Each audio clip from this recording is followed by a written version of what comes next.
이 시간 우리에게 주신 하나님 말씀은 역대하 5장의 말씀입니다. 오늘도 이 말씀을 통해서 하나님께서 우리 모두에게 은혜 주시기를 원합니다. 간밤에 평안하셨습니까? 네.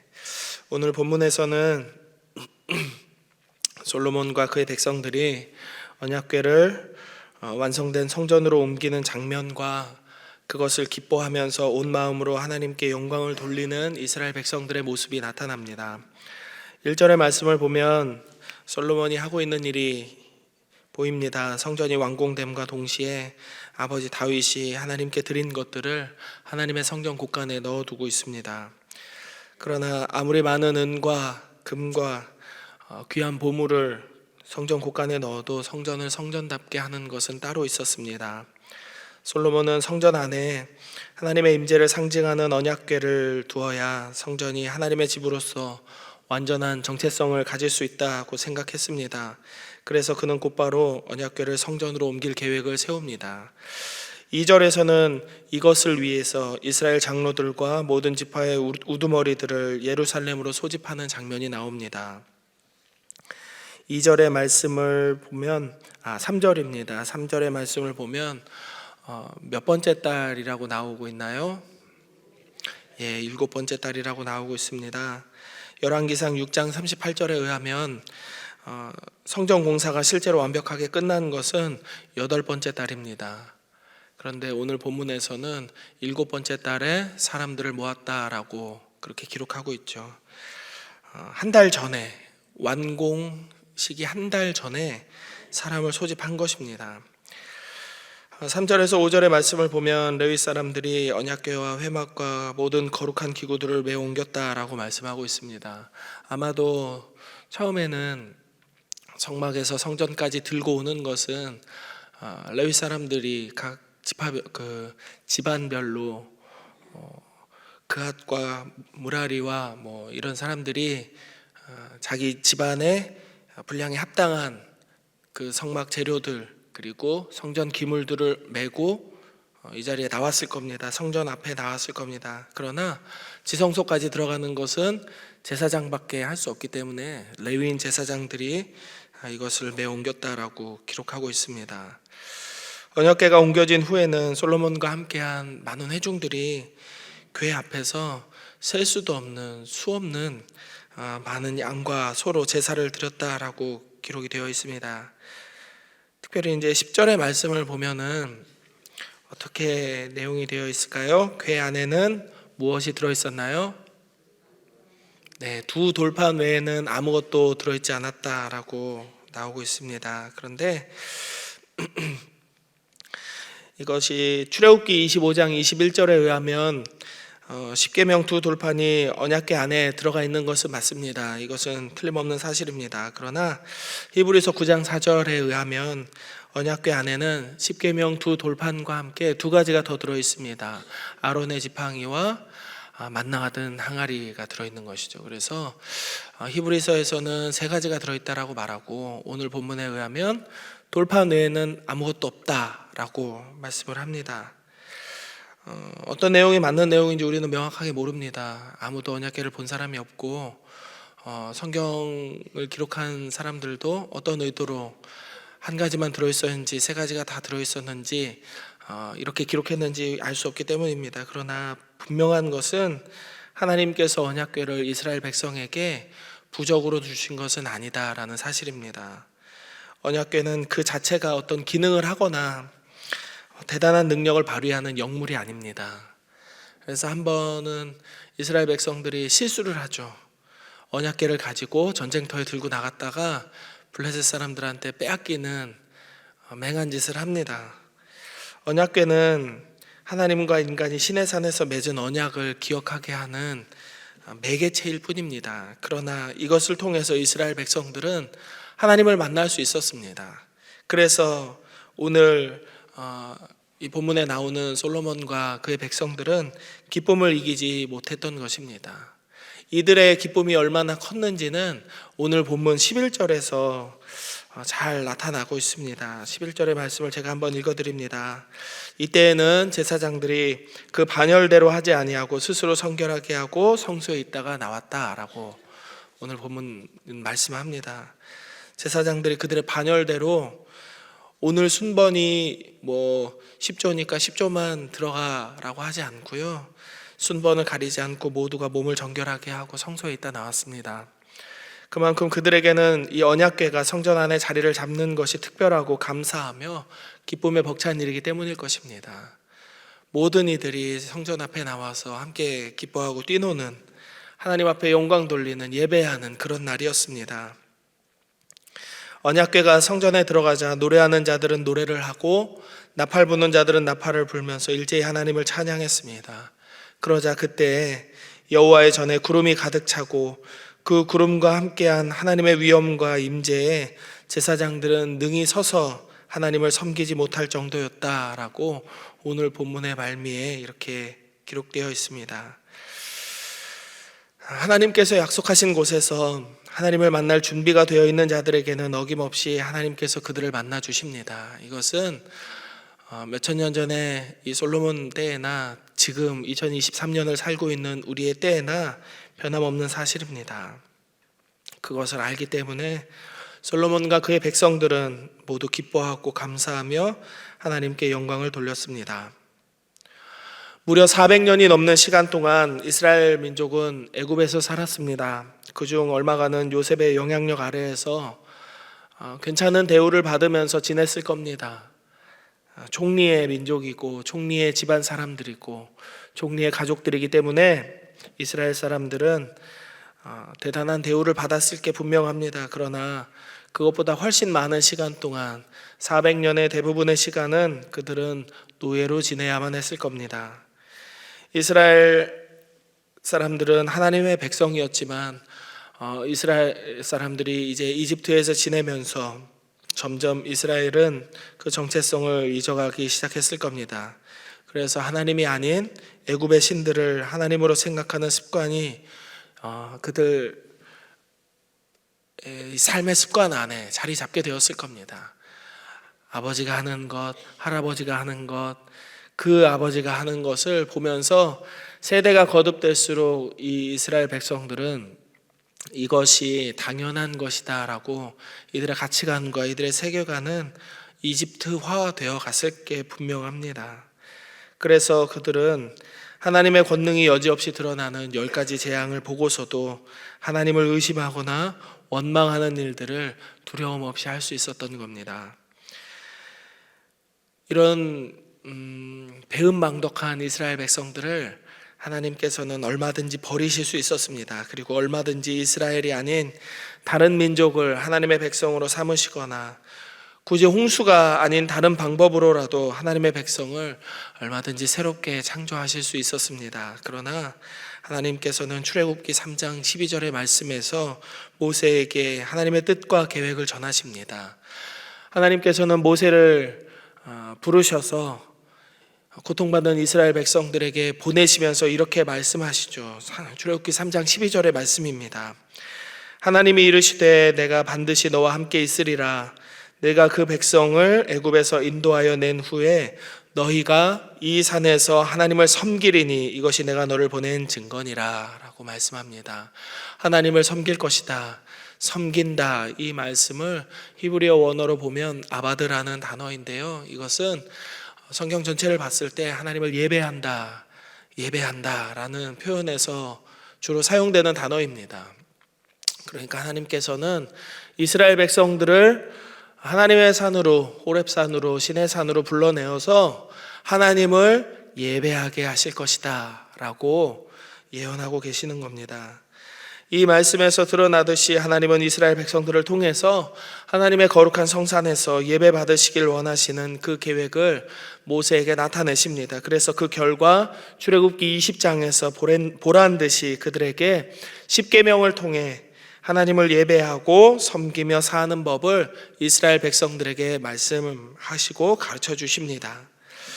하나님께서 그들의 예배를 받으시는 것은 오로지 하나님의 은혜입니다. 그들을 만나 주시는 것도 하나님의 은혜이고 그들에게 복을 주시며 평안하게 하시는 것도 오로지 하나님의 은혜입니다. 하나님께서 먼저 자신을 드러내지 않으시면 인간은 절대로 스스로 하나님을 찾을 수도 없고 하나님의 마음을 움직일 수도 없습니다. 솔로몬에게 있어서 성전의 완공은 그 누구보다 아버지 다윗의 수건이기도 했고, 또 이런 사실을 누구보다 잘 알고 있었기 때문에 그는 너무나도 감격스럽고 감사했을 것입니다. 성전의 완공은 인간을 향한 하나님의 은혜의 자리이기 때문에도 기쁘고 감사한 일이었지만, 솔로몬에게는 특별히 아버지의 뜻을 이어받아서 2세대에 걸쳐 이룩한 거룩한 사명이었기 때문에 더 큰 의미와 감격이, 감사가 있었을 것이다 라고 저는 생각합니다. 예배의 자리와 감격은 이처럼 세대를 이어져야 합니다. 우리의 신앙이 우리에 대해서 끝나서는 절대로 안 되겠습니다. 우리의 자녀들에게, 그 자손들에게 이어져야 마땅한 것입니다. 그리고 다른 어떤 것도 아닌 예배의 자리에서 하나님께서 우리를 만나주신다는 사실을 우리도 알고 우리 자손들에게로 알려져야 하는 것입니다. 그러기 위해서는 먼저 우리에게 예배의 감격이 회복되어야 하겠습니다. 습관적으로 드리는 예배가 아니라 우리의 온 마음과 정성을 다해 드리는 예배를 하나님께 드려야만 하겠습니다. 가끔 성도님들을 볼 때 우리 교회만이 아닙니다. 많은 분들이 이렇게 말씀하시는 것을 보게 됩니다. 저는 지금은 교회 나갈 상황이 아니지만, 교회 나갈 마음과 교회 나갈 정신 상태가 아니지만, 그래도 저는 하나님을 믿고 있습니다. 제가 하나님을 믿는 마음에는 변함이 없습니다. 그러면 교회 좀 나오시지요. 나중에 나가겠습니다. 예배는 제가 알아서 드리겠습니다. 그러면 어떻게 예배를 드리시나요? 일주일에 한 번, 두 번 성경도 보고 가끔 눈 감고 기도도 하고 그렇습니다. 이런 얘기를 들었어요. 실제로 들은 이야기를 그대로 여러분에게 전해드리는 겁니다. 우리 교회 분들이 아니고요. 저 어릴 때 제가 자랐던 교회에서도 그런 분들 많이 보았고요. 단체에서 사역할 때도 정말 여러 사람들을 많이 만났습니다. 교회를 나오지 않는데 나는 여전히 하나님을 믿고 있다. 교회에서 예배 드리진 않지만 나는 그래도 하나님께 빠지지 않고 예배를 드리고 있다라고 이야기하시는 분들입니다.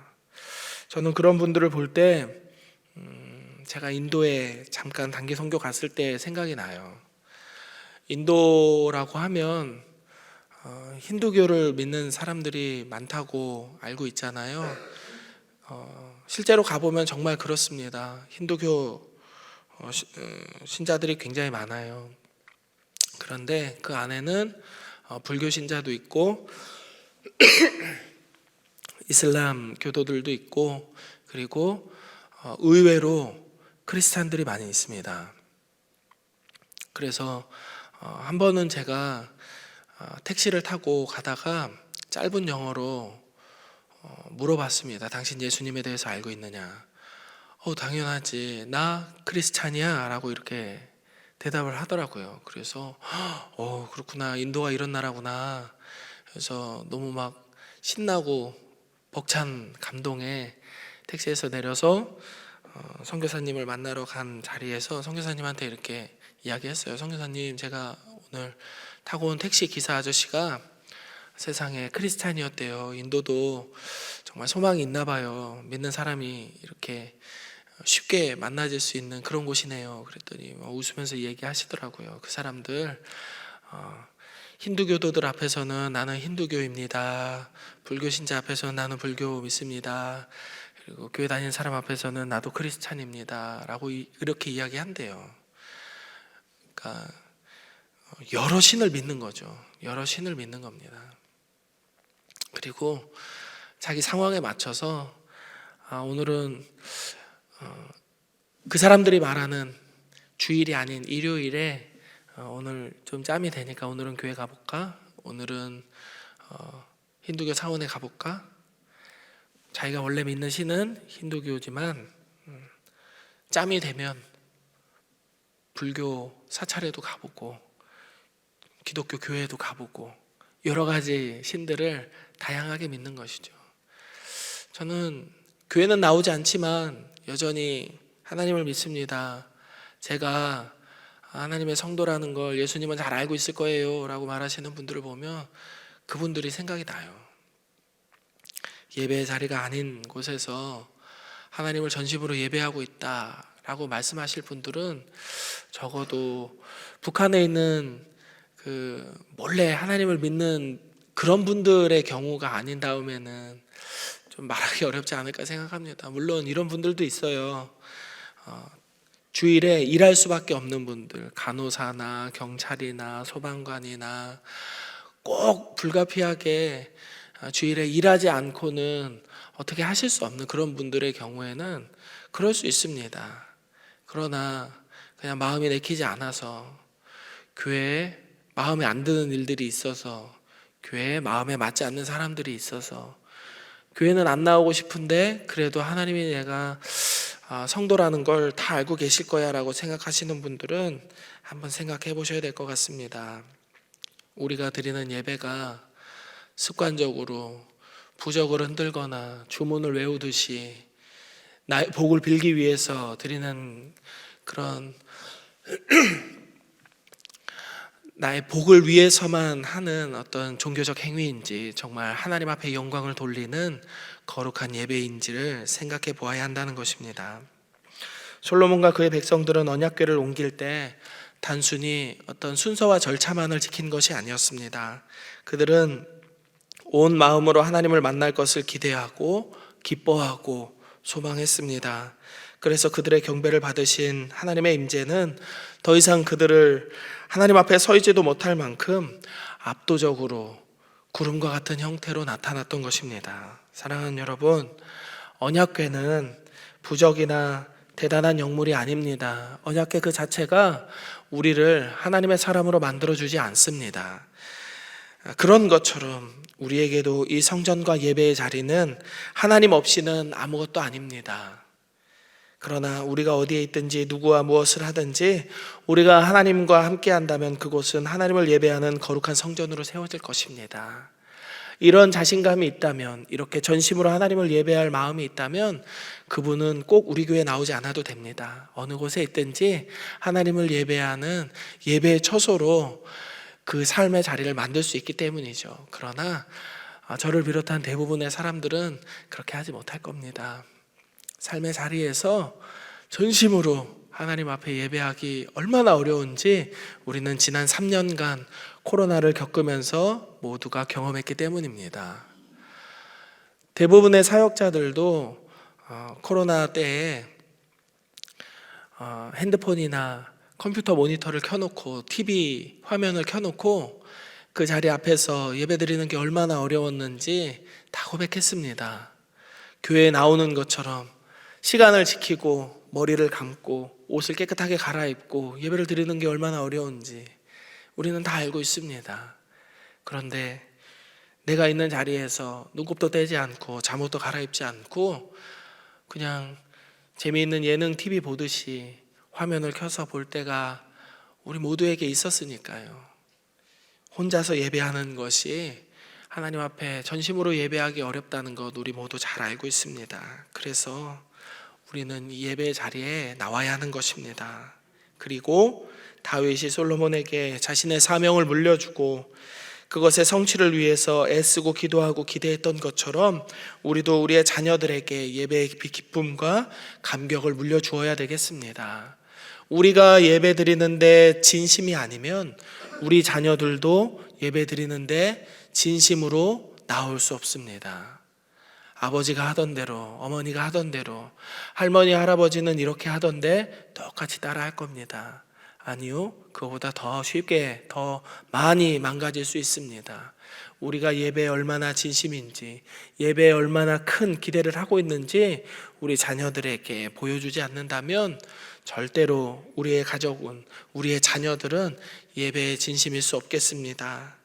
하나님께서 우리 모두의 삶에 구름과 같은 임재를 허락하시고 날마다 우리의 예배의 자리에 풍성한 은혜 주시기를 주의 이름으로 축복합니다. 여러분이 드리는 모든 예배의 자리에서 하나님을 만날 수 있기를 다시 한번 주의 이름으로 축복합니다. 함께 기도하겠습니다. 이 시간 기도하실 때에는 먼저는 이렇게 기도하겠습니다. 주님, 우리가 드리는 예배의 감격을 회복하고 거룩한 예배자로 살아가게 하여 주옵소서. 우리 자녀들에게도 예배의 감격과 기쁨을 전하는 우리 가정이 되게 하여 주옵소서. 기도하십시다. 그리고 두 번째로는 계속 이어지고 있는 성경 통독을 통해서 말씀이 우리 삶의 기준으로 다시 서게 하시고 말씀대로 살아갈 수 있는 그 믿음이 우리 안에 넘치도록 부어지게 하여 주옵소서. 이 두 가지를 놓고 잠시 기도하겠습니다. 하나님, 오늘도 말씀 앞에 나와서 하나님 은혜를 바라보며 이 하루를 살아갈 수 있도록 은혜를 주심에 감사를 드립니다. 하나님, 우리 모두가 솔로몬과 같이 예배의 감격을 회복한 자들 되기를 원합니다. 거룩한 예배자로 살아가기를 원합니다. 우리의 삶의 자리에서 언제나 이 성전을 향한 거룩한 소망을 잃어버리지 않게 하시고 하나님 앞에 나올 때 기쁨과 감격으로 나오며 우리의 상황과 모든 때에 하나님, 우리가 전심으로 하나님을 찾기로 결단하며 하나님을 예배하는 거룩한 예배자 되게 하여 주시옵소서. 그래서 우리가 드리는 이 예배가 우리의 자녀들에게도 온전히 물려지기를 원합니다. 우리의 자녀들도 예배의 감격과 기쁨을 온전히 이어가는 믿음의 세대들이 될 수 있게 하여 주시옵소서.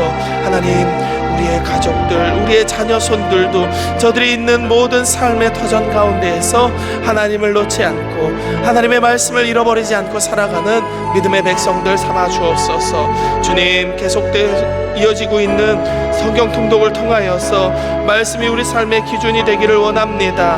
하나님, 말씀 앞에 나오는 거룩한 수고를 우리가 마땅히 해나갈 수 있는 하나님의 백성들 되기를 원합니다.